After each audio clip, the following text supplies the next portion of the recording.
Welcome back to my channel. So for today's video is another layout na naman ang ating gagawin using Microsoft Word, and this time ang gagawin naman natin ay may theme na Woodland Floral Wreath na pang wedding invitation. Sobrang ganda nito na gamitin para sa isang wedding invitation. Yan. So kung gusto niyo itong gamitin para sa inyong wedding invitation, isa lang ang image na kailangan niyo i-prepare dyan, at ito ay ang Woodland Floral Wreath. So yun lang yung kailangan niyo i-search dyan sa Google. Pero, meron akong good news sa inyo. Dahil ang image na ginamit ko dito ay makikita nyo dyan sa may description box. So, kailangan nyo na lang na i-download yan at ilagay sa isang folder para easy access na lang kayo kapag gagawin na natin itong layout na ito. So, kung ready na kayo, start na natin ito using Microsoft Word.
So, ayun, meron na tayo itong Woodland Floral Wreath na pang wedding invitation. So, sana gusto ninyo ito.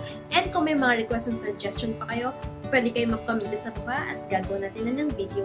Again, thank you so much for watching and see you sa aking next video. Don't forget to like and subscribe. Bye!